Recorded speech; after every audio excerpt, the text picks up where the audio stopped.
ओम अस्मद्गुरुभ्यो नमः। हरिः ओम। श्रीशैलेशदयापात्रं धीभक्त्यादिगुणार्णवं यतीन्द्रप्रवणं वन्दे रम्यजामातरं मुनिं लक्ष्मीनाथसमारम्भां नाथयामुनमध्यमाम् अस्मदाचार्यपर्यन्तां वन्दे गुरुपरम्पराम्। यो नित्यमच्युतपदाम्बुजयुग्मरुक्म व्यामोहतस्तुतितराणि तृणाय मेने अस्मद्गुरोर्भगवतोऽस्य दयैकसिन्धोः रामानुजस्य चरणौ शरणं प्रपद्ये। माता पिता युवतयस्तनया विभूतिः सर्वं यदेव नियमेन मदन्वयानाम् आद्यस्य न कुलपतेर्वकुलाभिरामम् श्रीमत्तगन्धयुगलं प्रणमामि मूर्धन्या युतं धरश्च माताह्वयभट्टनाथ श्रीभक्तिसार कुलशेखर योगिवाहान् भक्तान्वेणुपरकार यतीन्द्रमिश्रान् श्रीमत्पराङ्कुशमुनिं प्रणतोऽस्मि नित्यम्। लीलातुङ्गस्तनिविरजति सुप्तमुद्बोध्य कृष्णं पारार्ध्यं स्वं श्रुतिजगस्य सिद्धमध्यापयन्ति स्वोच्छिष्टायां सृजनगर्जं याबलात् प्रत्यहुन्ते गोदादस्यै नाम इदमिदं भूय एवास्तु भूयः। अस्मद्गुरुभ्यो नमः। శ్రీయపతి భగవానుడైనటువంటి శ్రీమన్నారాయణ యొక్క కృపా కటాక్ష విశేషం చేత ధనుర్మాసంలో ఈ రోజున 9వ రోజులో మనం అడుగుపెట్టాం. ముందుగా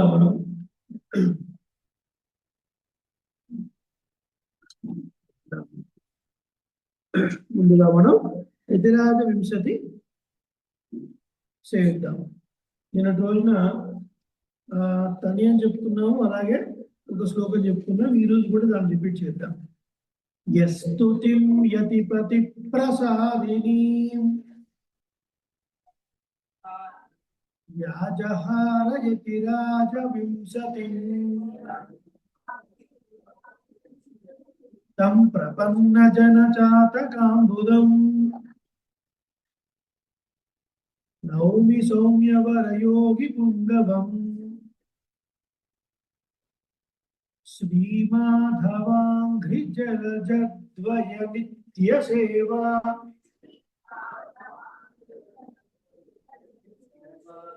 మాధవాంఘ్రి అన్నప్పుడు ఒత్తు దాబలకాలి, ఘా కూడా ఒత్తు పలకాలి. శ్రీమాధవాంఘ్రి జలజద్వయ నిత్య సేవా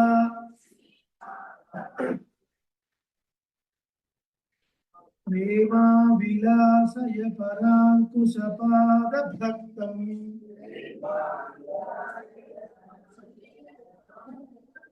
కామాదిదోష హరమాత్మ పదాశ్రితానాం రామానుజం యతిపతిం ప్రణమామి మూర్ధ్నా. రేపటి రోజున ఇంకొక 2వ శ్లోకాన్ని మనం మొదలు పెట్టుకుందాం. నిన్నటి రోజున కీల్వాణం వెళ్ళేందు అనే పాసురాన్ని యథాశక్తి మనం చేయండి. ఏం చెప్తున్నారు? నిన్న ఓటమే ఒక ప్రయోజనముగా వెళుతున్నటువంటి వారందరినీ కూడా ఆపి నిన్ను పిలుచుకొని వెళ్ళుటకు నీ ఇంటి ముందు అడగమ్మ గోపిక అని చెప్తున్నారు. ఓడమే ప్రయోజనం. వెంకటాచల యాత్ర ఎంతమంది వెళ్ళారు మీరు? వెంకటాచల ఎంతసేపు చూడిస్తారండి పెరుమాళని? కొన్ని సెకండ్స్.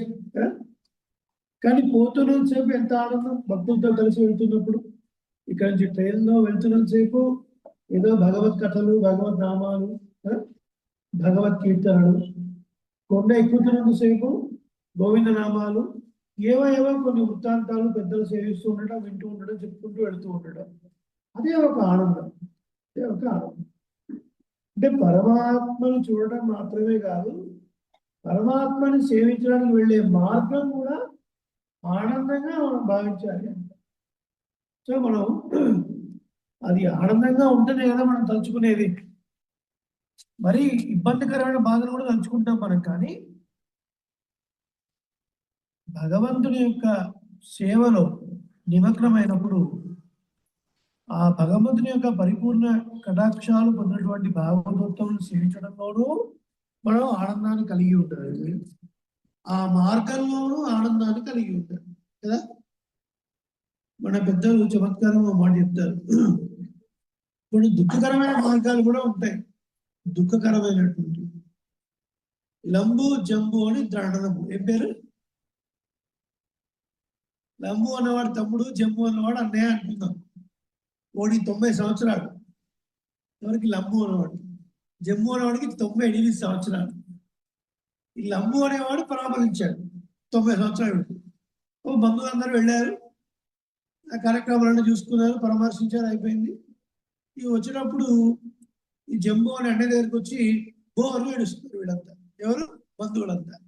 అయ్యో ఎందుకు ఏడుస్తున్నారు మీరు? ఎవరు పోతుంటారు, మనం వాళ్ళతో పాటు పోతామా అంటే, దానికి కాదు, వాడికి ఆళ్ళు 90 ఏళ్ళు, నీకు 98 ఏళ్ళు. మేము కష్టపడి రైళ్ళు ఎక్కి, బస్సులు ఎక్కి, ట్యాక్సీలు పట్టుకొని ఎట్ల బండి మీద ఎంత దూరం ప్రయాణించి వచ్చాము. ఈ మార్గం మళ్ళీ మా వల్ల కాదు. రేపు నువ్వు కూడా పోతావు కాబట్టి ఆ ఏడుపోతే ఇప్పుడు ఏడుస్తున్నావు. ఆ ఏడుపోయేది ఇప్పుడు ఏడుస్తున్నావు. అది బాధ కలిగించేటువంటి ఒక మార్గం. భగవంతుడి యొక్క మార్గం అట్లా ఉండదు కదా. భగవంతుడిని చేరుకోవాలని ఒక మార్గం ఎప్పుడు ఆనందాన్ని చేకూర్చేదిగానే ఉంటుంది. కాబట్టి ఆ మార్గం అట్లాంటిది. పోవటమే ప్రయోజనంగా వెళ్తున్నటువంటి వాళ్ళని పిలుచుకొచ్చామమ్మా అని అన్నారు. అని నిన్నటి రోజున కృష్ణ పరమాత్మ యొక్క వైభవాన్ని చెప్తూ మహావాయ్ పిడందానై అని అన్నారు. మా అంటే అశ్వము, వాయ్ అంటే నోరు, అంటే గుర్రపు నోటిని చీల్చినాడు వాడు. ఎవరు వీడు? కేసి అనే ఒక రాక్షసుడు చెప్తుంది.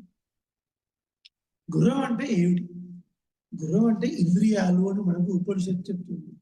ఆత్మానం రథినం విద్ధి శరీరం రథమేవతు.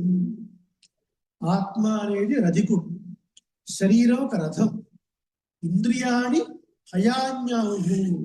ఈ ఇంద్రియములు గుర్రాలు లాంటివి అనమాట. పరిగెడుతూ ఉంటాయి. అది కావాలి, ఇది తినాలి, ఎంత అనుభవించాలని పరిగెడుతూ ఉంటాయి.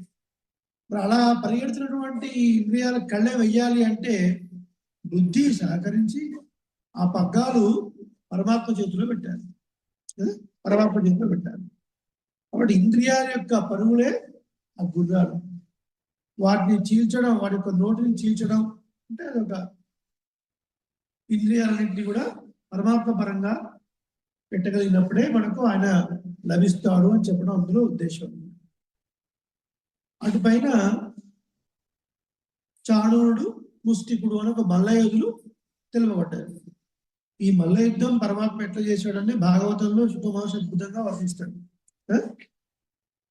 WWF చూసారా? రెజ్లింగ్ అని ఉంటుంది కదా. ఆ రెజ్లింగ్ లో ఆ మల్ల యుద్ధం పోటీలో పాల్గొనేవాడు ఒకడేమో నేరుగా వచ్చి ఆ డయాస్ లోకి వెళ్తాడు. వాడు ఉరుక్కుంటూ వచ్చి దాని మీద ఒకసారి జంప్ చేసి లోపలికి వెళ్తాడు. అట్లా రకరకాల విన్యాసాలతోని కృష్ణ పరమాత్మ వాళ్ళతో పోరాడుతున్నాడు. వాళ్ళతో పోరాడుతుంటే ఆ కంసుని యొక్క నగరంలో, మధురా నగరంలో ఆ మేడల పైన ఉన్నటువంటి అందరూ చాలా ఆశ్చర్యంగా చూస్తున్నారు. అక్కడ మధురా నగరంలో ఉన్నటువంటి భామలు, తర్వాత బృందావనం వచ్చినటువంటి గోపికలు, వీళ్ళందరూ కృష్ణుడికి ఏమవుతుందా అని భయపడుతూ ఉన్నారు. ఎందుకంటే వాళ్ళు చాలా పెద్దగా ఉన్నారు, పర్వతం ఎత్తుగా. వీళ్ళేమో చిన్న వాళ్ళు, ఎట్లా యుద్ధం చేయగలరు వీళ్ళు అని వాళ్ళు యుద్ధం చేస్తున్నప్పుడు, వీళ్ళు తప్పించుకున్నప్పుడల్లా ఆ పంచి కృష్ణ పరమాత్మ మీద రాగానే 3D సినిమా చూస్తుంటే మన మీదకే వచ్చినట్టుగా ఫీల్ అయ్యి వీళ్ళు ఇట్లా జరుగుతున్నారు అనమాట. ఎవరు? ఈ గోపికలు, బాబాలందరూ కూడా. వాళ్ళందరినీ గమనిస్తున్నాడు కృష్ణ పరమాత్మ. సరే బాబు, వీళ్ళు ఇంతగా కంగారు పడుతున్నారు అని ఒకసారి ఎగురుతూ వచ్చి ఆ పోడియంలో వెళ్ళి ఆ ఒక్క దూకగానే ఆ మల్లయోధుల యొక్క గుండెల్లో పిడుగుపడ్డట్టుగా అయిందట. అలాగే కంసుడికి మాత్రం ముచ్చు దేవతల్లాగా కనిపించారట బలరామకృష్ణుడు. అలా వాళ్ళతో యుద్ధం చేస్తూ ఆ యుద్ధంలో కూడా నవరసాల్ని చూపించాడు పరమాత్మ అని చెప్తారు అనమాట. తల్లిదండ్రులు ఒక రకంగా చూస్తారు కృష్ణుడు, భావన ఒక రకంగా చూస్తున్నారు, మధ్య వయసులో ఒక రకంగా చూస్తున్నారు, మిత్రులు ఒక రకంగా చూస్తున్నారు. వాళ్ళని చూస్తూ ఈయన యుద్ధం చేస్తూ ఏం పర్వాలేదు నేను గెలుస్తానని చెప్తున్నట్టుగా ఆ ఇద్దరిని సంహరించాడు. ఎవరి మల్లయోధులు అంటే కామక్రోధములు అని చెప్తారు. ఈ కామక్రోధములు కూడా భగవంతుని పొందడానికి అడ్డుగా ఉన్నటువంటివి. ఇవన్నీ వదులుకోవడం అనేది చెప్పినంత సులభం కాదు, కానీ మనం అభ్యాసం చేస్తే అంత కష్టం కూడా కాదు, అంత కష్టం కూడా కాదు. అందుకనే పురాణ ప్రవచనము, ప్రబంధ ప్రవచనము, స్తోత్ర పాఠాలు ఇవన్నీ ఎందుకు పెట్టారు మన పెద్దవాళ్ళు? మన పూర్వీకులు మనం గమనిస్తే ఎక్కువ కాలం వాళ్ళు దేవాలయాల్లోనే స్పెండ్ చేసేవారు. తద్వారా శ్రీరామాయణ, భాగవత, మహాభారత కథలు ఎన్నో విని పెరిగినటువంటి వారు, ఒక విలువలతో కూడిన జీవనాన్ని గడిపినటువంటి వారు. ఇప్పుడు జనరేషన్లో ఏమైనా విలువలు ఉన్నాయా? ఎవరికి ఏమైనా అవుతుందన్నా పట్టించుకోరు. ఇది న్యాయమా, అది అన్యాయమా, ఈ రూట్లో వెళ్ళొచ్చా, ఏమీ లేదు. నేను బాగుంటే చాలు, నేను బాగుంటే చాలు తప్ప ఎదుటివాడు ఏమైపోతున్నాడు, ఇది సరి అయిన మార్గమా కాదా, ఇలా డబ్బు సంపాదించవచ్చా లేదా, ఇవన్నీ ఏ పట్టింపులు లేవు. ఎందుకు ఇవంతా జరుగుతున్నాయి అంటే మనకు సరి అయిన ఆధ్యాత్మికమైన చింత లేకపోవడం. భాగవత సప్తాహం ఎంతో మంది మహానుభావులు, కొందరు 10 సార్లు చేసిన వాళ్ళు ఉన్నారు, కొందరు 108 సార్లు చేసిన వాళ్ళు ఉన్నారు, కొంతమంది 100 సార్లు చేసిన వాళ్ళు ఉన్నారు, ప్రతిసారి వినేవాళ్ళు ఉన్నారు. ఏముంటుందండి ప్రతిసారి? అవే కదా భాగవతం, అదే కదా వస్తుంది. మరి ఎందుకు వింటున్నారు అంటే ఒకసారి వినటం వల్ల మనం మారుతాము అన్న నమ్మకం ఉండదు. వినగా ఎన్నోసార్లు వినాలి, ఎన్నోసార్లు వినాలి. అందుకనే కృష్ణ పరమాత్మ యొక్క లీలలు ఎన్నిసార్లు విన్నా తవ కథామృతం తప్త జీవనం అన్నారు. నీ కథను వినడం ఎట్లాంటిది అంటే జీవితంలో ఉన్నటువంటి కష్టాలని తీసేస్తుంది. ఈ కేసీఆర్ వృత్తాంతాన్ని దగ్గర ఇచ్చినప్పుడు చాలా చమత్కారమైనటువంటి ఒక కథ ఉంది. మీరు విన్నారో తెలియదు, వింటే వాళ్ళు ఒకసారి వినండి. ఒకసారి వినండి. బృందావనంలో కొన్ని ఘాట్లు ఉంటాయి. ఆ ఘాట్లలో కొన్ని కథలు చెప్తూ ఉంటారనమాట మన పెద్దలు, అక్కడ ఉన్నటువంటి వాడు.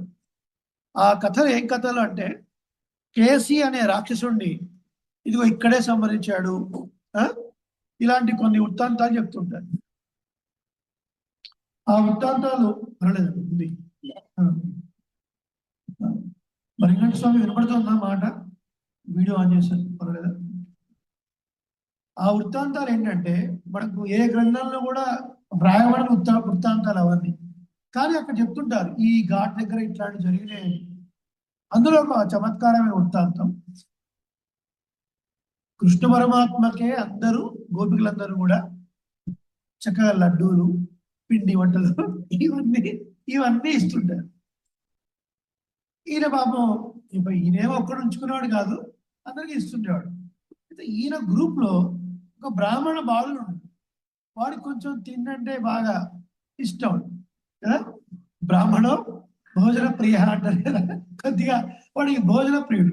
వాడు చూసి మేము ఇన్ని నెలల నుంచి మేము కూడా ఇదే చెట్టు దగ్గర ఇట్లాగే ఉన్నాము, కానీ గోపికలు వచ్చే వాళ్ళందరూ కూడా వీడికి ఆ చిక్కీ కానివ్వండి, లడ్డూలు కానివ్వండి, మురుకులు కానివ్వండి అన్ని కృష్ణుడికి వేస్తున్నారు, నాకెందుకు ఇవ్వరు అని వాడికి అనిపించి వాడు చూసి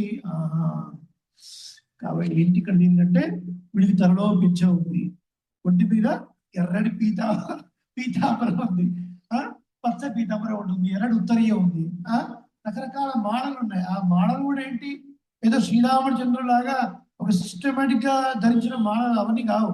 శ్రీరాముడు ఏంటి చాలా సిస్టమేటిక్, తన పెద్దల నుంచి వచ్చినటువంటి జ్యువెలరీ ఏముందో అదే ధరించేవాడు.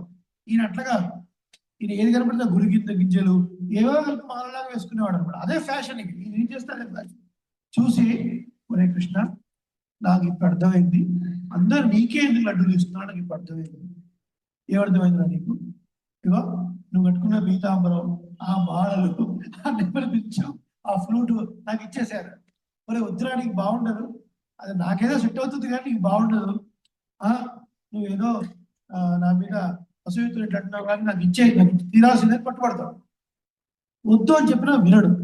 సరే ఏం చేస్తాం, తీసుకోవాలి ఆ పచ్చ పీతాంబరం, దాని మీద ఎర్ర ఉత్తరీయం, తర్వాత రకరకాల మాలలు, నెవలిపించాయి, ఇవన్నీ ఇచ్చేస్తాడు. వీడు సేమ్ కృష్ణులాగానే అలంకరణ చేసుకొని ఆ గోపికలు వచ్చే మార్గం దగ్గర ఆ చెట్టు దగ్గర కొద్దిగా ఫేస్ ఇటు తిప్పి ఇట్లా కూర్చుంటాడు. ఇట్లా కూర్చుంటాడు. ఆ వచ్చే గోపికలందరూ కూడా వీడి చేతిలో అడ్డులు పెడతారని వీడు కరెక్ట్ గా అప్పుడే కంసుడు కేసీఆర్ రాక్షసుడు పిలుస్తాడు. పిలిచి నువ్వు ఈ బృందావనంలో కృష్ణుడున్నాడు, నువ్వు వెళ్ళి నీ యొక్క ప్రభావంతో వాడు సంహరించేవారు. ఈయన మనం చెప్పుకున్నాను రోజున చాలా భయంకరమైనటువంటి రాక్షసుడు గుర్రాన్ని ఆవహిస్తాడు. ముందు గుర్రాన్ని ఆవహించే ముందు ఆ ఊర్లోకి వచ్చిన తర్వాత మామూలు రూపంతో వచ్చి కృష్ణుడట వాడు ఎట్లుంటాడు, ఎక్కడ ఉంటాడు అంటే పలానా తీరంలో చెట్టు కింద పట్ట పీతాంబరాలు అన్ని మిక్స్డ్ మ్యాచ్ ఉంటాయి అంతా. అలాంటి కూర్చొని ఎవడైతే వింత వింత కనబడతాడో ఆడే కృష్ణుడు అని చెప్తాడు. అని వెంటనే ఒక గుర్రంలోకి ఆవేశించి చాలా పరిగెత్తుకుంటూ వస్తాడు. వీడు వస్తారు, లడ్డూలు ఇస్తారు, వచ్చింటాడు. వాడు ఒక్కసారి వచ్చి ఒక తల్లు తెలిసేసరికి వీడు ఎక్కడో పడిపోయి ఒరే కృష్ణ నీ బాలలు వద్దు, నీ పీతాంబరం వద్దు, నీ ఫ్లూట్ వద్దు అని పాత్యం చేసి పోతాడు. ఆ తర్వాత బాబు వీడు కాదా కృష్ణుడు తెలుసుకొని కృష్ణుడు వైపు వస్తుంటాడు. ఎవరి కేసు అన్నాడు పెద్ద నోరు తెలుసుకొని. చిన్నపిల్లలకు ఒక అలవాటు ఉన్నాడు, ఇప్పుడు స్విచ్ బోర్డ్స్ ఉంటాయి కదా, ఆ హోల్స్ కనబడితే చేతి వేలు పెడుతుంటారు. మన కృష్ణుడు కూడా వాడు ఆ తెలుసుకునేసరికి ఈయన చేయి లోపల పెట్టేసి ఇంకా లోపల పెట్టేశాడు. వాడు కాస్త అది ఎవరు కేసీ అనే రాక్షసుడు. ఇలా కొన్ని వింత వింత కథలు చెప్తుంటారు. అలా కేసీ అనే రాక్షస సంహారం ఇగో ఈ ప్లేస్ లో జరిగింది అని కొన్ని బృందావనం దగ్గర కొన్ని కథలు కూడా చెప్తూ ఉంటారు. సో కేసీ అని చెప్పడం ద్వారా ఏమిటి, ఆ గుర్రం అనేది ఇంద్రియాలని వాటిని మనం నియంత్రణలో పెట్టుకోవాలని. అటుపైన మల్లయోధులు చెప్పారు. మల్లయోధులు అంటే కామక్రోధములని, ఇవి తీరకపోతే కామం అంటే వేరే ఏదో కాదు, విపరీతమైన కోరికలు అంటారు. ఏదైనా కావచ్చు, కారు కొనడానికి కొనుక్కోవచ్చు, ఒక బిల్డింగ్ కట్టుకోవాలనుకోవడం కావచ్చు, ఒక బైకే కావచ్చు, ఆఖరికి పెన్ను పెన్సిలే కావచ్చు. చిన్నపిల్లల విషయంలో అది దక్కకపోతే రోడ్డు మీదనే ఒక మీద క్రోధంగా పరిణమిస్తుంది. దాంతో విపరీతమైన పరిణామాలు ఏర్పడుతూ ఉంటాయి. సో వీటన్నిటిని తీసేసుకోవాలి. అందుకనే మన పెద్దలు ఉపవాస దీక్ష పెడతారు. ఉపవాసము అందరూ ఉంటారు కదా, డబ్బులు లేని పేదవాళ్ళు ఉపవాసం ఉంటారు, ధనికులు కూడా ఉపవాసం ఉంటారు. ఏమిటి ఇందులో ఉన్నటువంటి యొక్క ఆంతర్యం అంటే, అనుభవించడానికి యోగ్యమైన పదార్థాలు నీ చుట్టూ ఉన్నప్పటికీ కూడా ఇంద్రియాలను మనం నియంత్రించటము, అది ఉపవాసం. ఇంద్రియాలను నియంత్రించి పరమాత్మ పరంగా చేయడం. ఎందుకట్లా ఫోర్స్ఫుల్ గా చేయాలి బాగా గుర్తుపెట్టుకోవాలి. ఉపవాసం అంటే ఏదో రకరకాల పదార్థాలు చేసుకొని తినడం అర్థం కాదు. ఇక్కడ ఉపవాసం అంటే కోరికలు తగ్గించుకునుట. కోరికలు తగ్గినప్పుడు స్వార్థం తక్కువ అవుతుంది. కోరికలు స్వార్థం తగ్గినప్పుడు తప్పు చేయాలన్న ఆలోచన తగ్గిపోతుంది. ఇది ఉపవాసం ఉన్నటువంటి అంతరాలు. దీన్ని గమనించాలి. కాబట్టి కేవలం ఆహారాన్ని నియంత్రించడం మాత్రమే కాదు, పవిత్రాణం పవిత్రయ్యో మంగళానాంచ మంగళం అనబడే పరమాత్మ యొక్క కథలను అలాగే భాగవతోత్తములను సేవించడం ద్వారా ఒక పక్కన మన మనసులో ఉన్న మలినాలు పోవడమే కాదు, కళ్యాణ గుణములు కూడా మనకు వస్తాయి అని మనకు పెద్దలు చెప్తారు. తర్వాత 9వ పాసురం. ఈరోజు పాసురంలో లేపబోయేటువంటి ఒక గోపిక, ఒక అద్భుతమైనటువంటి గోపిక. పరమాత్మయే ఉపాయము కాబట్టి నేను వెళ్ళి సేవించాల్సిన అవసరం ఏముంది, ఆయనే వస్తాడు, పరమాత్మయే వస్తాడు అన్నటువంటి ఒక గట్టి నమ్మకంలో ఉన్నటువంటి గోపిక అన్నమాట. కాబట్టి తను కృష్ణుడిని అనుభవిస్తూ అలా పడుకొని ఉంటుంది. ఇంతకు ముందు ముగ్గురు గోపికలు చెప్పుకున్నారు. మొదటి 2 గోపికల ద్వారా శ్రవణం చెప్పబడింది అన్న తర్వాత మననం చెప్పబడింది 3వ గోపిక. ఇక్కడ ధ్యానం చెప్పబడుతుంది. స్థిత ప్రజ్ఞత అది 4 రకాలుగా ఉంటుంది అని మనకు భగవద్గీతలో చెప్పబడింది. యతమానావస్థ, వ్యతిరేకావస్థ, ఏకేంద్రియావస్థ, వశీకరణావస్థ అని 4 రకాల. అవస్థ అంటే స్టేజ్ లేదా ఫేజ్ అని అర్థం అనమాట. సో అందులో ఒక తాబేలు ఎట్లయితే ఒక ఆపద కలుగుతుంది అనగానే తన ఇంద్రియాలు ఎట్లయితే ముడుచుకుంటుందో విషయముల పట్ల మన ఇంద్రియాలు ముడుచుకోవడం అన్నమాట. అది యతమాన అవస్థ అంటాం. తర్వాత వ్యతిరేక అవస్థ, సుఖం ఇది ఉంటే సుఖం, అది ఉంటే దుఃఖం, ఇలాంటివి లేకుండా ఉండడం వ్యతిరేక అవస్థ. ఏకేంద్రియ అవస్థ, సుఖపడే సందర్భం వచ్చినా దుఃఖపడే సందర్భం వచ్చినా సుఖించకపోవట, దుఃఖించకపోవట, ఇది ఏకేంద్రియ అవస్థ. ఇకపోతే వశీకార అవస్థ, అడుగో యోగ్యమైనటువంటి పదార్థాలు అన్నీ ఉన్నప్పటికీ కూడా ఇంద్రియాలు వాటి వైపు కించిత్ కూడా వెళ్లకుండా ఉంటారు. అనుభవించే పదార్థాలు అన్నీ ఉన్నాయి కానీ అసలు వైపు ధ్యాస లేకుండా ఉండటం, ఇది వశీకార అవస్థ అంటే. ఈ అవస్థలో వశీకార అవస్థటువంటి గోపికలు ఈ రోజున నిద్రలు ఇవ్వబోతున్నారు. ముందుగా భాస్కరాన్ని మనం సీడ్దాం ప్రాయక్తంగా. రసశ్రీ పద్యాలు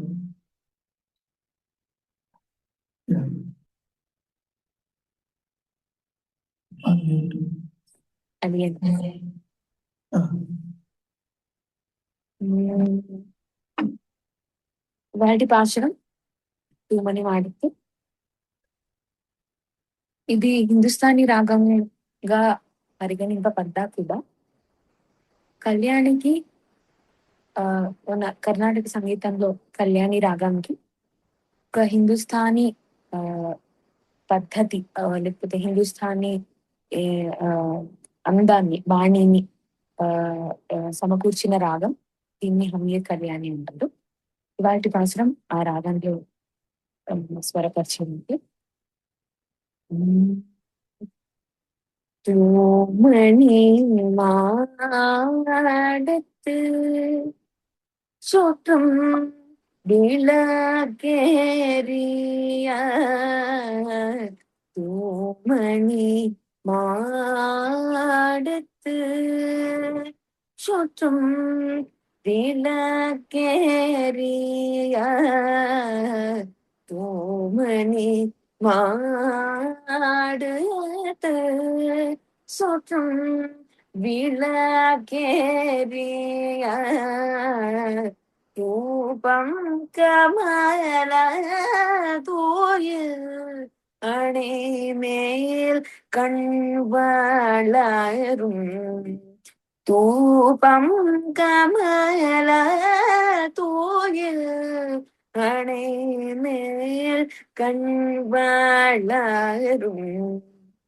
மாமா மகளே மணி கதவம் தாழ்த்திரவாய்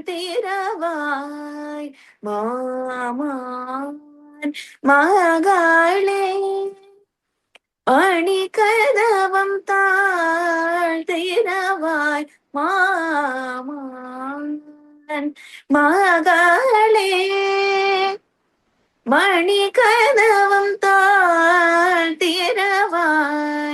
மாமீர் அவளை எழுப்பேரோன் மகள்தான் ஊமையோ அன்றே చెవిడో ఆనందాలో ఏమా పెరు దోయల్ మందిర పటాలో மாமாயன் மாதவன் வைகுந்தன் என்றென்று மாமாயன் மாதவன் வைகுந்தன் என்றென்று நாமம் உலவும் நாவென்றே லோரும் பாவாய் நாமம் நாமம் பலவும் நாவென்றே லோரும் பாவாய்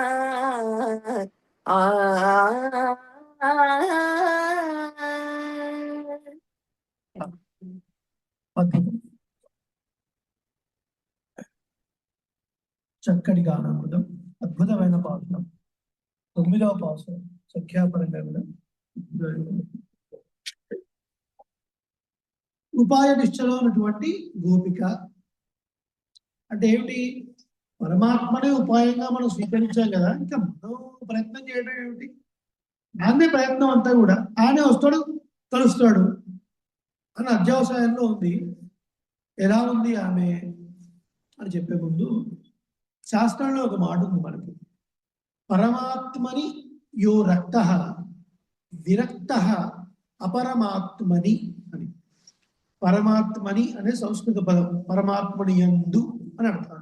పరమాత్మని అంటే పరమాత్మని యో రక్త, పరమాత్మని యందు ఎవడు ప్రీతి కలిగి ఉంటాడో, విరక్త అపరమాత్మని, మిగిలిన విషయాల పట్ల వాడు విరక్తిని కలిగి ఉంటాడు. ఇదేంటి ఇట్లా చెప్తుంది శాస్త్రం? మామూలుగా లోకంలో ఎట్లా ఉంటుందండి, మీరు ఈ వయసులోనే స్పిరిచువల్ ఎందుకున్నారండి? లవ్ ఫెయిల్యూర్ అండి, love failure, job failure, business failure, ఇలాంటివి అయితేనే స్పిరిచువల్లోకి వస్తారు. చిన్న వయసులోనే ఒక నానుడు ఉంది, దాసుడు ఎందులో ఫెయిల్ అవ్వలేదు. ఓకేనా? ఓకే, 38 సంవత్సరాలకే శ్రీరామాయణం సేవించాలని కోరిక, తద్వారా ఒక వైష్ణవ జన్మ వచ్చినందుకు ప్రయోజనం ఏమిటి అని సిగ్గుతోని మేలుకోట వెళ్ళి రామానుజుని ప్రార్థించి అనుకోకుండా ఆ రోజు ఇక్కడ రాగానే మా ఆచార్యులు వారు ఉండడం, వారి ద్వారా శ్రీరామాయణ ఉపదేశాన్ని పొందడం, 2 సంవత్సరాల పాటుగా బాలకాండ నుంచి యుద్ధకాండ వరకు ప్రతిరోజు పారాయణ పురస్సరంగా చేసుకుని ఆఫీస్కి వెళ్ళడం. అలా 38వ ఏట ఒక పరిపూర్ణమైన ఒక ఆధ్యాత్మిక ప్రయాణం. అంటే ఇప్పుడు ఏదో కష్టం వచ్చినప్పుడు పరమాత్మను అందరూ వేడుకుంటారండి, అన్ని బాగున్నప్పుడు కదా. అన్ని బాగున్నప్పుడు మనం పరమాత్మని ఎప్పుడు మనం ఆయనతో ఉండాలి. అసలు అన్ని బాగున్నా అన్ని బాగాలేకపోయినా, నీట ముంచినా పాల ముంచినా నీరే భారము అనుకున్నవాడు కదా నిజమైన భక్తుడు కదా. నువ్వు బాగా చూసినప్పుడు నీకు అభిషేకం చేస్తాను, నువ్వు సరిగా చూడకపోతే నీకు సగం జీడిపప్పే వాళ్ళు నైవేద్యం పెడతారు అంటే కరెక్ట్ కాదు కదా. కాబట్టి సాధారణంగా లోకంలో ఏముంటుందంటే, ఏదో ఒక బాగా విరక్తి కలిగిన వాళ్ళు పరమాత్మ వైపు ఆకర్షించబడతారు అని చెప్తారు. కానీ అట్లా కాదండి. శాస్త్రం ఏం చెప్పిందంటే, పరమాత్మని యందు ప్రీతి కలిగిన వారు మిగిలిన విషయాలను ప్రీతిని కలిగి ఉండరు. అంటే అర్థం ఏంటి అంటే, పరమాత్మ యొక్క వైభవం తెలుస్తున్న కొద్దీ మిగిలిన విషయాల్లో తక్కువదనాన్ని వీడు భావిస్తాడు. ఇప్పుడు 2 years బ్యాక్ ఒక ఫోన్ కొన్నామండి. ఇది ఏమిటిది? iPhone 14 Plus model. కరెక్ట్గా 6 నెలలకే 14 Pro వచ్చింది, 15 వచ్చింది, 15 Plus వచ్చింది. అందులో ఫీచర్స్ కనపడగానే ఇది వేస్ట్ అండి, అది బాగుందండి అనిపిస్తుంది కదా. ఎందుకంటే ఫీచర్స్ అందులో ఎక్కువ ఉన్నాయి కాబట్టి కొన్ని రోజులకి అది బాగుంది. ఇలా మారుతూనే ఉంటుంది. లౌకిక విషయంలో ఒక చోట మీకు చెప్తుంటుంది. భగవద్ విషయంలో అడుగు వేస్తున్నా కొద్దీ, సంవత్సరాలు గడుస్తున్నా కొద్దీ ఆ తృప్తి ఇంత అని చెప్పలేము. ఈ అనుభవం పెరుగుతున్న కొద్దీ మిగిలిన విషయాల్లో తక్కువ ధర కనబడుతుంది. మిగిలిన విషయాల్లో చిచి ఇన్నాళ్ళు వీటి సుఖం అనుకున్నాను, ఇది సుఖమా, ఇది కాదే. ఖరీదైన బిల్డింగ్లో ఉండడం సుఖం అనుకుంటారు కొందరు, ఖరీదైన కార్లో ఉండడం సుఖం అనుకుంటారు. కానీ ఈ అనుభవం పెరుగుతున్న తర్వాత ఏమవుతుందంటే, అసలు అవన్నీ సుఖం కానే కాదు కదా. డబ్బు కూడా సుఖం కానే కాదు. పరమాత్మ అనుభవం లేని రోజు ఉపవాసం కింద లెక్క కదా. ఒక రోజు ప్రవచనం చెప్పకపోయినా కనీసం ఆ రోజు ఏ ప్రోగ్రాం లేకపోయినా పడుకునే ముందు ఇంట్లో వాళ్ళు కూర్చోబెట్టినా సరే ఒక పావుగంట సేపు ఏదో ఒకటి చెప్పే పడుకోవడం అలవాటు. అది అప్రీతి కలిగితే అట్లా ఉంటుంది. ఆ ప్రీతి కలిగినప్పుడు మిగతా విషయాలు చాలా చిన్నగా అనిపిస్తాయి. అందుకనే శాస్త్రము చెప్పింది, ఇదే కరెక్ట్ మాట అనమాట. మిగతా విషయాలను విరక్తి కలిగితే పరమాత్మ వైపు ఆసక్తి కలిగినది టెంపరీ. కొంతకాలానికి మళ్ళీ వీడు మన విడిపోయిన అమ్మాయి వచ్చి ఐ లవ్ యూ చెప్పేస్తే పరమాత్మ వదిలిపెట్టారు, ఈ అమ్మతో ఉంటాడు వాడు. అది కరెక్ట్ అయితే కాదు. ఎప్పుడైతే పరమాత్మ మీద భక్తి కుదురుకుంటుందో మిగిలిన విషయాలపైన విరక్తి కలగడం అనేది సరి అయిన ప్రక్రియ అని. అటువంటి ఒక గోపిక ఎలా పడుకొని ఉంది, ఎట్లా ఉందని చెప్తాను. ఈ బయటి గోపికలందరూ ప్రార్థిస్తున్నారు, ఏమమ్మా నీకోసం నువ్వు రాక్కర్లేదు, కానీ ఇతరుల ప్రయోజనం కోసమే నువ్వు రావచ్చు కదా. ఇప్పుడు శ్రీరామాయణంలో వృత్తాంతాన్ని మీరు కొద్దిగా జాగ్రత్తగా గమనిస్తే, సీతాదేవి పట్ల చాలా అమానుషంగా ప్రవర్తిస్తున్నటువంటి రావణాసుడి విషయంలో సీతాదేవి ఒక మాట అంది, రావణ నాకున్నటువంటి శక్తికి నిన్ను నేను శపించగలను, శపించి నిన్ను ఇక్కడే భస్మము చేయగలను, కానీ నాకు ఆజ్ఞ లేదు, రాముడే రావాలి, రాముడే కాపాడాలి అని అన్నదా అని. మరి అదే సీతాదేవి హనుమ వచ్చి రావణాసుడితో మాట్లాడిన తర్వాత, రావణాసుడి ఆజ్ఞ మేరకు హనుమ తోకకి నిప్పంటించిన తర్వాత హనుమ గురించి ప్రార్థించిందా లేదా? సీతోభవ హనుమత, ఓ అగ్నిదేవ హనుమంతుని పట్ల చల్లగా ఉండు అనిందా లేదా? తన కొరకు తను ప్రార్థించాల్సిన అవసరం లేదు, ఇతరుల కొరకైనా చేయొచ్చు కదా. కాబట్టి ఇంకా పడుకొని ఉండవేంటి నువ్వు అని బయటికి వస్తుంది. లోపల లేపుతున్నారు. ఆ లేపే క్రమంలో ముందు వెళ్ళి చూడగానే కాస్త నిశ్చేష్ట అయ్యారనమాట. అంటే ఆ గోపితున్నటువంటి బిల్డింగ్ అంత గొప్ప బిల్డింగ్ అది. ఒకసారి చూద్దాం. తూమణి మాడత్తు చుట్టూ విளக்கிరియా. తూ అంటే పరిశుద్ధమైన అని అర్థం. మణులతో నిర్మింపబడినటువంటి మాడత్తు భవనంలో చుట్టూ చుట్టూ విళక్ ఏరియా దీపములు ప్రకాశిస్తూ ఉండగా, ధూపం కమల ధూపం అంతా ప్రవణిస్తూ ఉండగా, తుయిల్ అనే మేల్ ఇలా పడుకోగానే నిద్ర వచ్చేటటువంటి ఆ శయ్యపై ఆ మంచం పైన కనబడరు, కనుమూసి నిద్రిస్తున్నటువంటి మామాన్ మగలే, ఓ మేనమామ కూతురా, మడికదవం తాழ்తిరవాయ్, మడులతో నిర్మించిన తలుపుల యొక్క గడియను తీయవమ్మా, మామీర్ ఓ అత్తగారు, అవడై ఆమెను ఎలుపీరో లేపరాదన్నా, ఉన్ మగళ్తాన్ మీ కూతురు ఏమైనా ఊవయో మూగదా, అందించెవిడో లేకపోతే చెవిటిదా, ఆనందలో లేకపోతే ఏమైనా జాడ్యమా, ఏమో పట్టాలో ఇవ పడుకోనే ఉండాలి లేవద్దు అని ఏమైనా కావాలిగా ఉన్నారా? పెరుందుయిల్ మధ్యలో పట్టాడు, పెద్దగా నిద్రపోయేట్టుగా గట్టిగా నిద్రపోయేట్టుగా ఎవరైనా ఏమైనా మంత్రం వేశారా ఏమిటి? మామాయన్ మాధవన్ వైహుందన్ ఎన్నెన్ను, మామాయన్ మహామాయావి అని, ఆశ్చర్యకరం గొప్పవైన ఆశ్చర్యకరమైన చేసిన కలవాడని, మాధవన్ మాధవ అని, వైగుంధన్ ఓ వైకుంఠవాస అని, ఎన్ను ఎన్ను అని అని నామం పదము అనేకమైనటువంటి భగవన్ నామాలను నవిన్ను కీర్తించు. అందమైన పాశురం. ఈనాడు గోపిక ఒక అద్దాల మేడలో పడుకుంటున్నాడు. ఎటువంటి అద్దాల మేడ? స్వచ్ఛమైన 9 రకాల రత్నములతో నిర్మింపబడినటువంటి భవనము అన్నది. ఇవ నిద్రపోతున్నది అన్నది. అసలు నిద్ర అంటే నితరా ద్రావేతీతి నిద్ర, ఇంద్రియ వ్యాపారములు ఏమీ లేకుండా, అంటే ఇంద్రియ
జూమ్ డిస్కనెక్ట్ అయినట్టుంది, మళ్ళీ ఒకసారి కనెక్ట్ చేశాడు దాసుడు.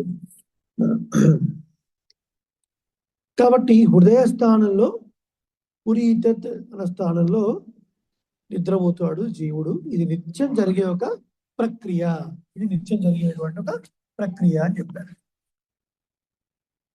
తోమడి వాడము, ఇక్కడ ఒక విశేషణం ఉన్నది. ఏమిటా విశేషణం అంటే పరిశుద్ధమైనటువంటి మనుల చేత నిర్మింపబడినటువంటి భవనం. కృష్ణ పరమాత్మ ద్వాపరయుగంలో వాళ్ళందరికీ కూడా చిన్న నిధులు ఏర్పాటు చేశారు. నిధులు ఏర్పాటు చేసి ఏ దోషము లేనటువంటి జాతి రత్నాలతోని మనకు అత్యంత ప్రియమైనటువంటి ఈ గోపికను భవనాన్ని కట్టించాడు. తాను మాత్రం ప్రతి ఏదో దోషమైనటువంటి రాళ్లతోని జంసుకొని కట్టుకున్నాడు. తువళిల్ మహామండపం ఒక దివ్యదేశం ఉంది. తువళిల్ మహామండపం అంటారు. అంటే ఏంటంటే అర్థం నిర్మలమైన మణులు, ఆ నిర్మలమైన మణులతో కట్టబడినటువంటి భవనం అంటే.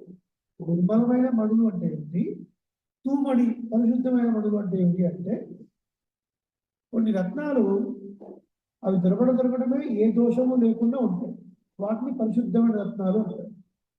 కొన్నిటిని కొన్ని దోషాలు కలిగి ఉంటాయి, దాన్ని ప్యూరిఫై చేసిన తర్వాత వాడతారు.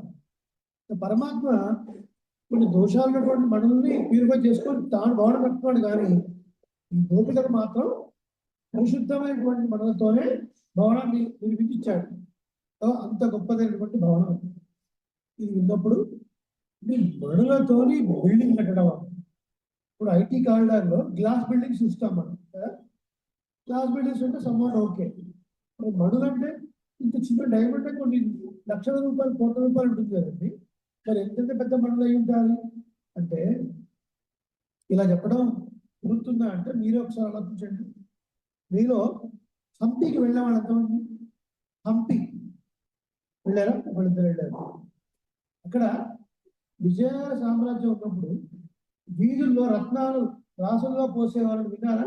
కొత్తిమీర కరేపాకి రత్నాలు ఇచ్చేసి కొత్తిమీర కరేపాకి తీసుకుని వెళ్ళారు.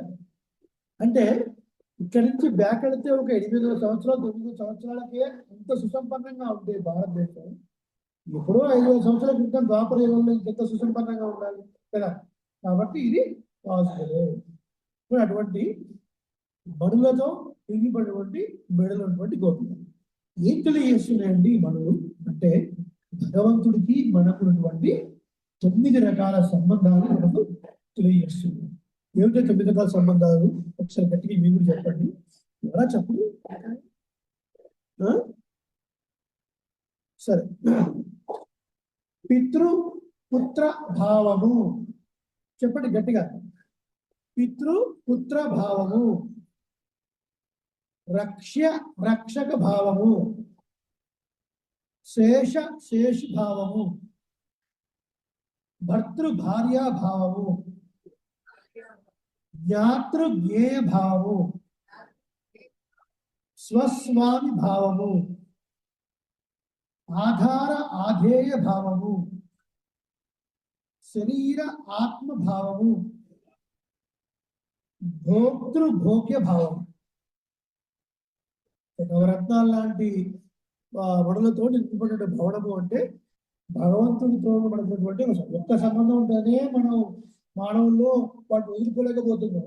ఇక పరమాత్మలోని 9 సంబంధాలు భావిస్తే ఇదో ఈ గోపిక లాంటి ఒక స్థితి మనకు కూడా వస్తుంది అని చెప్తారు. అంటే పరమాత్మ తండ్రి, మనము పిల్లలము. అటుపైన రక్షక, ఆయన రక్షించేవాడు, మనం రక్షింపబడేవాడు. ఆయన శేషి, మనము శేషులం. అంటే మన సేవ చేసేవాడు, ఆయన సేవ అందుకునేవాడు. భర్తృ భార్యా భావం, ఆయన భర్త, మనందరం భార్యలం. భర్త అంటే భరించేవాడు అర్థం. ఈ లోకాన్ని భరిస్తున్నాడు అంటే లోకాలంటే కేవలం గోడాలేనా? లోకంలో ఉన్నటువంటి దేవతలు, మనుష్యులు, జంతువులు, స్థావరాలు అన్ని. జ్ఞాతృజ్ఞేయ భావము, ఆయన తెలియబడేవాడు, మనం తెలుసుకునేవాడు. స్వస్వామి భావము, మనము సొత్తు, ఆయన స్వామి. ఆధార ఆధేయ భావము, మనం ఆయన మీద ఆధారపడి ఉన్నాము, వాడందరికీ ఆయన ఆధేయము అనేటువంటి వాడు. శరీర ఆత్మ భావము, మనము శరీరం లాంటి వాడము, ఆయన మనకు ఆత్మ లాంటి వాడు. భోక్తృభోగ్య భావం అంటే మనము అనుభవింపబడే వాళ్ళము, ఆయన అనుభవించేవాడు. ఇలా 9 రకాల సంబంధాలు ఆ తూమణి మాడత్తు అని చెప్పడం ద్వారా. తర్వాత ఏమన్నారు, చుట్టూ విడక్కెలియ, చుట్టూ దీపాలు ఉండగా. ఉదయం పూట కూడా దీపాలు పెడతాం కదా మనం. ఎందుకు? ఉదయం పూట వెలుగు లేదా? వెలుగు ఉన్నప్పటికీ మనం దీపాలు పెడతాం. లేదా కార్యక్రమం చేస్తాం మన దేవాలయాలు 11ంటికి కళ్యాణోత్సవం ఏదో దీపం వెలిగిస్తాం కదా. దీపం మంగళకరమైనది అనమాట. మంగళకరమైనది కాబట్టి దీపం వెలిగిస్తారు. అలాగే దీపము జ్ఞానానికి గుర్తు, సంకేతం. చుట్టూ దీపాలు చక్కటి భవనంలో ఉన్నది. అటుపైన తూపం కమళ అంటే అర్థం ఏంటి అంటే చక్కటి అగరు, ఆ పరిమళం అంతా కూడా వ్యాపించి ఉంది. ఎట్లా ఉందండి, మన సాంబ్రాణి వేస్తే ఏముంటుంది, పొగ ఎక్కువ పరిమళం తక్కువ. అక్కడ పొగ లేదట, కేవలం పరిమళమే ఉందట. ఆ పరిమళం ఆ బిల్డింగ్ అంతా వ్యాపించింది. ఒకసారి మీరు ఇమాజిన్ చేసుకుంటే అద్దాల మేడ, ఆ అద్దాల మేడలో ఈ గోపిక నిలుస్తూ ఉంది.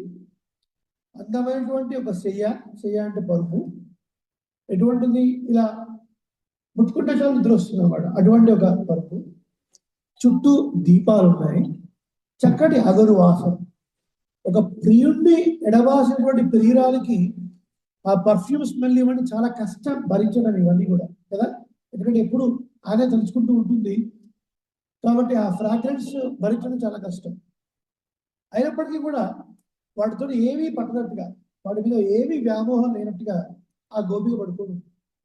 ఇక్కడ దీపం అన్నారు, పరిమళము అన్నారు. ఈ రెండు దేనికి సంకేతము అంటే, దీపము జ్ఞానానికి సంకేతము, పరిమళం అనేది అనుష్ఠానానికి సంకేతం. దేనికి? అనుష్ఠానానికి సంకేతం.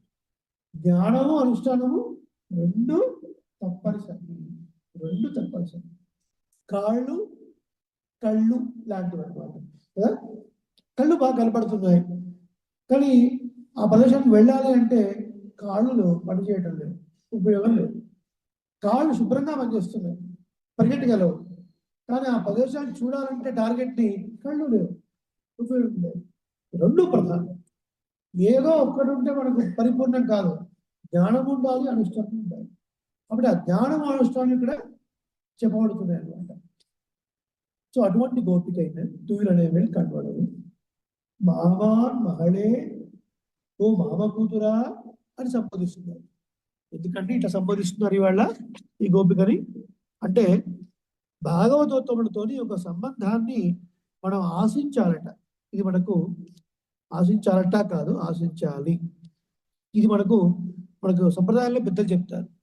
ఏమిటి అంటే, ఏ రకంగా బంధుత్వం ఉన్నా సరే, అది ఆత్మబంధుత్వం అయినా కావచ్చు, దేహబంధుత్వం అయినా కావచ్చు, అలా ఉంటే మనం తరిస్తాము అని చెప్తారు. అలా భాగవతత్వంతోనే ఒక సంబంధం. భగవద్ రామానుజుల్ని వెంట పెట్టుకుని ఎప్పుడు కూరతాళ్వాళ్ళు ఉండేవారు, మొదలియాండారు ఉండేవారు, దాశరథి అని పేరు వారికి. తర్వాత ఎంబార్ ఉండేవారు. ఎంబార్కి గోవింద భట్టర్ అని పేరు. గోవింద భట్టర్ అనేవారు భగవద్ రామానుజుల యొక్క పిన తల్లి కుమారుడు, అంటే పిన్ని కుమారుడు, కజిన్ పడతారు. ఈ దాశరథి అనే ఆయన, ఈయనకి మొదలే అంటానికి ఇంకో పేరు కూడా ఉంది. ఇతను మేనలుడు వరుస అవుతాడు. వీళ్ళు అత్యంత క్లోజ్.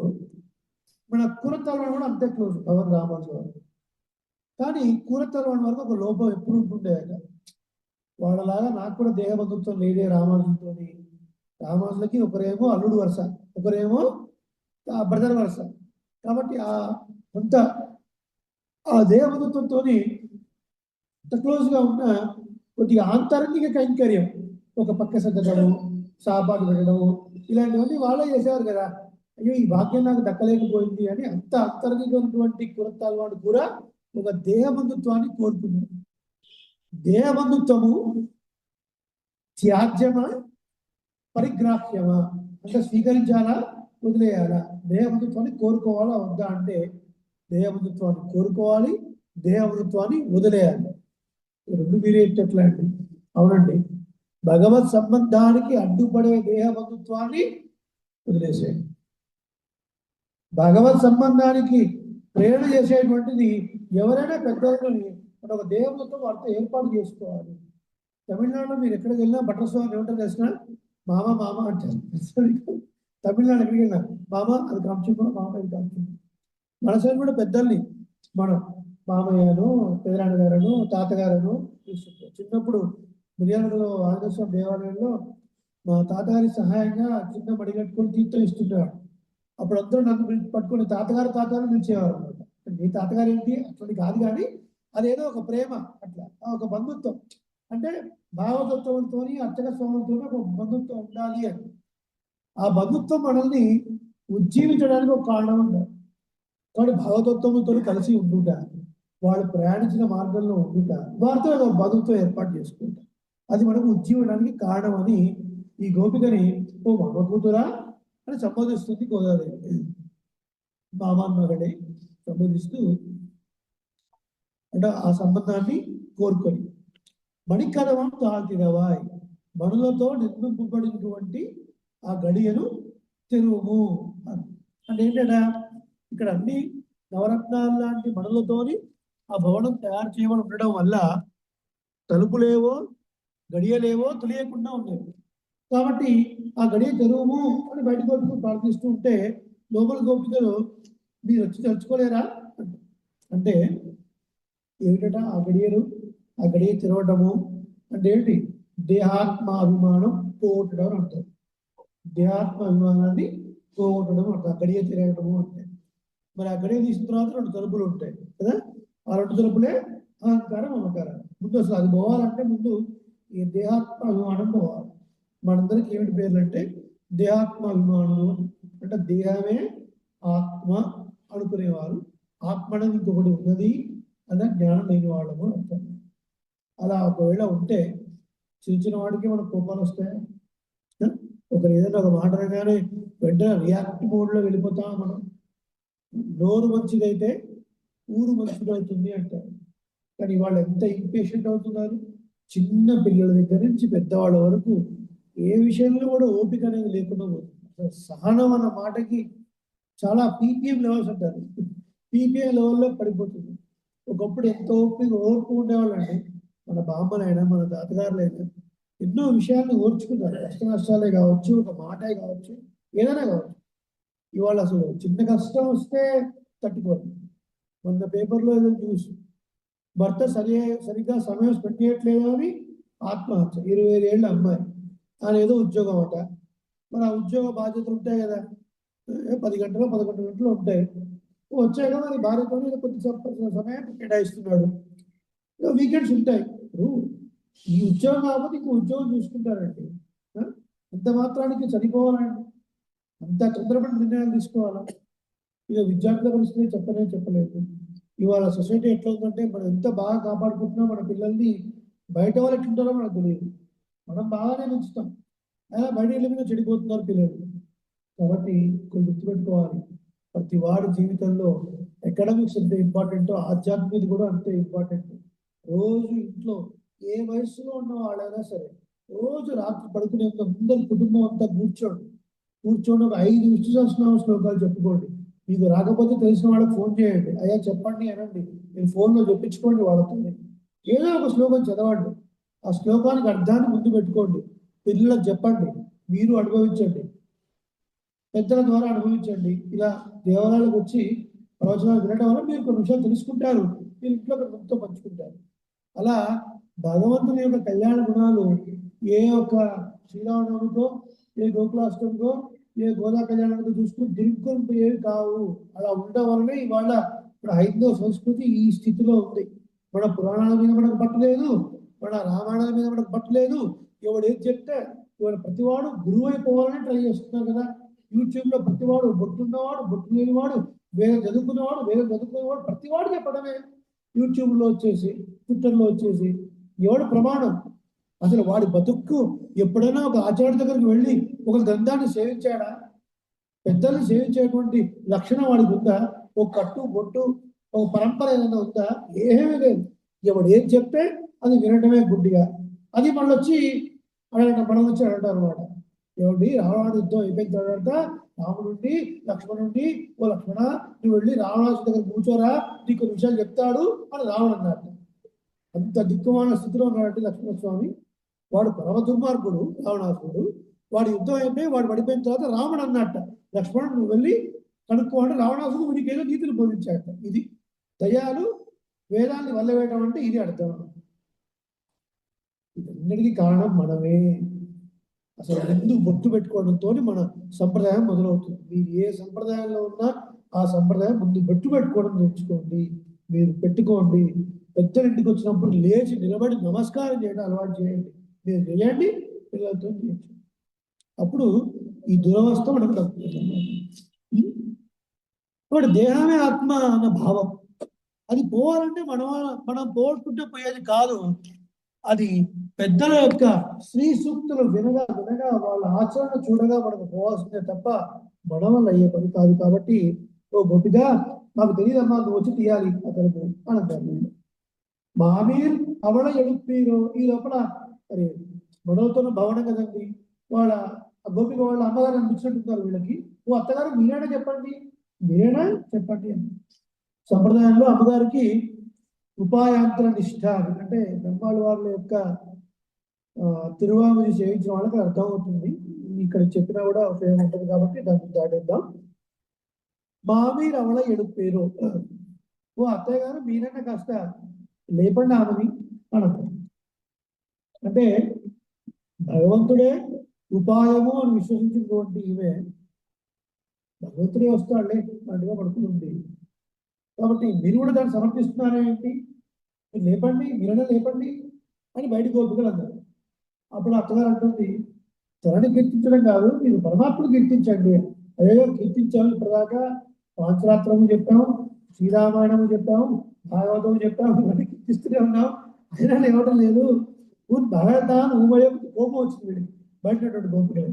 మీ అమ్మాయి ఏమైనా ఊమయో మూగదా అంటారు, అందించేవిడో చెవిటిదా, ఆనందంలో ఏమైనా జాడ్యం ఉందా అన్నారు. అంటే ఏంటి ఇప్పుడు ఆ గోపికను వీడు తింటున్నారా పోతున్నారా అంటే ఇది తిట్టడం ఏం కాదు, ఇది పోడుతనే అర్థం అనమాట కదా. ఇతరుల యొక్క దోషాలు వెతికే సందర్భంలో గుడ్డివాడుగా ఉండాలి. ఇతరుల పట్ల దోషాలు పలకావాల్సిన సిచ్యువేషన్ వచ్చి వారు తింటూ శ్రీనివాస్ గారు ఏమంటారు మీరు అంటే మనం తిట్టించాల్సి వస్తుంది. కాబట్టి గూగు వాళ్ళలాగా ఉంటారు కదా, అంటే ఎందుకు ఇది వదిలేస్తారు చారి గారు మనం గూగు వాళ్ళలాగా ఉంటారు. కొన్ని వినట్టుగా చెవిటి వాళ్ళలాగా ఉంటారు. అటువంటి భావగతుల లక్షణాలు ఇక్కడ చెప్పబడి ఏమో అందర పట్టాడో ఏమైంది నిద్ర పొరపాటున కృష్ణుడు ఏమైనా ఉన్నాడా ఏంటి ఇక్కడ వచ్చి ఈయన గోండి తెలవకుండా వచ్చి కబులించుకొని మాట్లాడొద్దు అని చెప్పి అలవాటు కదా ఈయనకి. కాబట్టి అక్కడిక్కడ ఏమైనా దాక్కొని లేవద్దు పడకొద్దు అని ఎవడన్నా కాపలాగా ఉన్నాడా, లేకపోతే మందిర పట్టాడో ఏమైనా మంత్రం వేశారా? ద్రావిడ దేశంలో అమ్మాన్ పొడి అని ఒక పొడి ఉండేదన్న, వశీకరణ పొడి అంటే ఇప్పుడు అవి ఉన్నాయో మనకు తెలియదు, ఆ కాలంలో ఉండేది, ప్రియవచన వ్యాఖ్యాన కాలంలో ఉండేది. ఆ పొడిని చిన్నపిల్లల వైపు చల్లేస్తే ఎవరు చదివితే వాళ్ళని పట్టుకొని అమ్మ అమ్మ అమ్మ కూడా వచ్చేవాడు. కానీ అమ్మ అని పొడి అంటారు, అంటే పిల్లల్ని ఎత్తుకోపోయేవాళ్ళు చల్లేటువంటి ఒక పొడి అది. సో ఆ పొడి ఏమన్నా చల్లి పడుకోబెట్టారా అంటే మీ అమ్మాయిని చాలా చమత్కారంగా అడుగుతారు అనమాట, ఇలా పడుకోబెట్టారా అని అడిగి ఆ తర్వాత రమణగారు చెప్పాలి, ఇప్పుడు లేచి ఏం చేయాలి, అనవసరాన్ని డిస్టర్బ్ చేస్తాను అంటే అలా కాదు, తెలవారుతున్నది, మనందరం చక్కగా కృష్ణుడిని పొందడానికి మేమందరం బయలుదేరాం కాబట్టి నువ్వు లేకపోతే ఖచ్చితంగా నేను అడుగుతాడు, గొప్పిక నువ్వు రావాల్సినది అంటే ఇప్పుడు ఏం చేయాలి అంటే మాధవన్ వైకుంఠం నామం ఫలము ఆశ్చర్యకరమైనటువంటి అతి గొప్పమైన ఆశ్చర్యకరమైన చేసినటువంటి ఆ కృష్ణుడిని మాధవ, మా అంటే మహాలక్ష్మి, ధవ అంటే భర్త, మాధవ వైకుంఠవాస అని కీర్తిస్తూ ఉన్నాము, ఇప్పుడు లేచి రావాల్సింది అన్నారు. ఏమిటట ఆశ్చర్యకరమైన చేసేదేవులు తాయిగే బాయల్లి ముజ్జగవన్ను తోరిదే జగదోద్ధారక ನಮ್ಮ ಉಡುಪಿ ಶ್ರೀ ಕೃಷ್ಣನಿ ಬೇಗನೆ ಬಾರೋ ಬೇಗನೆ ಬಾರೋ ಮುಖವನ್ನು ತೋರೋ ಬೇಗನೆ ಬಾರೋ ನಿ ಮುಖವನ್ನು ತೋರೋ కృష్ణని వేదనే బారో. పిల్లలతో అందరూ ఆడుకుంటాడు కృష్ణ పరమాత్మ. వచ్చి చెప్పారు యశోద యశోద బండ్లు తింటున్నాడు అని. అవునా పిలువు వాడి సంగతి చెప్తాను. పిలుచుకున్నారు. కృష్ణ బండ్లు తింటున్నాడు నువ్వు, ఎవరు చెప్పారు నీకు? గోపాలు చెప్పారు. వాళ్ళ మాట నమ్మొద్దు. ఎవరు చెప్పారు చెప్పు. అగో బలరాముడు చెప్పాడు. బలరాముడు అవతల స్టార్ట్ చేశాడా? Balarama also started లైంగ్ అవుదా? నోరు మీ నోరు తెరువు అని ఒక్కసారి నోరు తెచ్చేసరికి అనంతకోటి బ్రహ్మాండాలన్నీ కూడా తాయిగే బాయల్లి నువ్వు జగవన్ను తోయిద. తాయిగే తల్లికి, బాయల్లి నోటిలో నువ్వు జగవన్ను తోరిద. బ్రహ్మాండములను చూపించేటువంటి జగదోద్ధారక ఓ కృష్ణ ఆశ్చర్యకరమైన చేస్తారు. అంబురుహోద్భవ అఖిల సూరరు ಕೂಡಿ ಅಂಬರದಲ್ಲಿ ನಿಂತು ಅವ ಸ್ತುತಿಸೆ ರಂಭೆ ಊರ್ವಶಿ ರಮಣೀಯರೆಲ್ಲರೂ చందరిన్ భరత నాట్యవ నటిసే.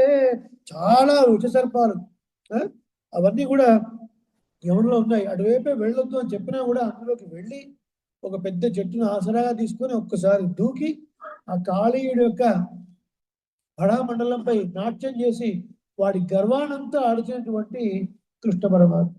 ఆ సన్నివేశాన్ని చూసి రంభా ఊరోసి అప్సరసందరూ కూడా భరతనాట్యాన్ని చేశారట. దేవతలు పుష్పవృష్టి కురిపించారట. ఆడిదనో రంగ అద్భుత దిందలి కాళింగన పడయేలి. పురంధరదాస్ కీర్తన. అటువంటి చేతులు చేసేవాడు. మాధవ లక్ష్మీదేవి యొక్క భర్త, శ్రీశ్చతే లక్ష్మీశ్చ పత్న్యౌ అని పురుషోత్తంలో చెప్పినట్టుగా జగత్ కారణతత్వాన్ని ఈ రెండు నామాల్లో చెప్పారు కదా. ఆశ్చర్యమైన చేష్టలు గలవాడు అంటే ఏమిటి? తన యొక్క మాయా చేత ఈ లోకాలను సృష్టించి తానే మళ్ళీ ఇందులో పుడుతూ ఒక మణిలాంటి ఉన్నటువంటి భవనంలో చిన్నపిల్లడిగా అంబాడుతూ తన బింబాన్ని తాను చూసుకుంటూ పట్టుకోవడానికి ప్రయత్నించే ఒక అమాయకుడు కదా. అద్దంలో తన ముఖాన్ని చూసుకుంటూ పట్టుకోవాలని ప్రయత్నించే ఒక అమాయకుడు. ఈ సృష్టి మొత్తం ఒక మాయ. మాయ అంటే పరమాత్మ యొక్క సంకల్పము అని అర్థం. అటువంటి సృష్టిలో ఇలాంటి చేష్టలు చేసేటువంటి వాడు పరుడు. అలాగే లక్ష్మీదేవి యొక్క భర్త. సో ఇలా జగత్తుకంతటికి ఆధారమై ఉండుట, లక్ష్మీదేవిని భార్యగా కలిగి ఉండుట, ఇది జగత్కారణతత్వానికి సూచితములు. అటువంటి యొక్క పరమాత్మ నామాన్ని మనం సేవిస్తూ వెళదాము రావాల్సినది అని ఈరోజు గోపికలు పిలవడం జరిగింది. ఆ గోపిక కూడా చక్కగా వచ్చి అన్వయించుకున్నారు. ఈ రోజు పాసులలో తూమణి మాడత్తు చెప్పడం ఘటికాచలం శ్రోడింగర్ లక్ష్మీ నరసింహస్వామి వేయించేసినటువంటి ఒక అద్భుతమైనటువంటి క్షేత్రం. మనకి పాసులను చెప్తారు వ్యాఖ్యానంలో. కుడత్తిల్ ఇట దీపం, కున్నత్తిల్ ఇట దీపం అని. అంటే కుండలో పెట్టిన దీపము, కొండపైన పెట్టిన దీపము అని ఉంటుంది. కుండలో పెట్టిన దీపము ఏం ప్రకాశించదు, కానీ కొండపైన దీపము అద్భుతంగా ప్రకాశిస్తుంది. అలా కొండపైన ప్రకాశించే స్వామి లక్ష్మీ నరసింహస్వామి. తిరుమలకి చెన్నైకి దగ్గరలో ఉంటుంది. షోడింగర్ ఘటికాచలం అనే ఒక దివ్యదేశం ఈ రోజు మనకు స్మరణీయం. మరికొన్ని విశేషాలు రామాయణ పరంగా ఇవాళ చెప్పుకుంటే లోపలికి వెళితే బయటికి రాలేం కాబట్టి రేపటి రోజున మరికొన్ని విశేషాలు నొత్తు చివరకు అన్న పాచనం ప్రారంభం చేసుకునే ముందు ఈ రోజు పాచనం భగవద్ రామాయణకు ఎట్లా అన్వయం అవుతుందో రేపటి రోజున కొద్దిగా అన్వయం చేసుకొని ముందుకెళ్దాం. రేపటి రోజున దాసుడికి హాలిడే. మరి మీరు అనుమతిస్తే 10 to 7 అట్లా, సరే ఎందుకు లేట్ స్కెడ్యూల్ ఎట్లుందో అట్లా పెడదాం. షార్ప్ 7కి స్టార్ట్ చేసుకుందాం. ఓకేనా? శ్రీమత్యై విష్ణు చిత్తార్య మనోనందన హేతవే నందనందన సుందర్యై గోదాయై నిత్య మంగళం. కర్కటే పూర్వఫల్గుణ్యాం తులసీ కారణోద్భవాం పాండ్యే విశ్వంబరాం గోదాం వందే శ్రీరంగనాయకీ. ஆண்டாள் திவ்ய திருவடிகளே சரணம். ஆழ்வாரின் பெருமான ஹர்ஜியர் திருவடிகளே சரணம். அடியே ராமானுஜதாஸ். శ్రీమతి జయ శ్రీమన్నారాయణ. రామానుజ అడిగిన రామానుజ అడిగేన్ రామానుజ దాసి. అడిగేన్ రామానుజాసు దాసోహంస దాసోహంస.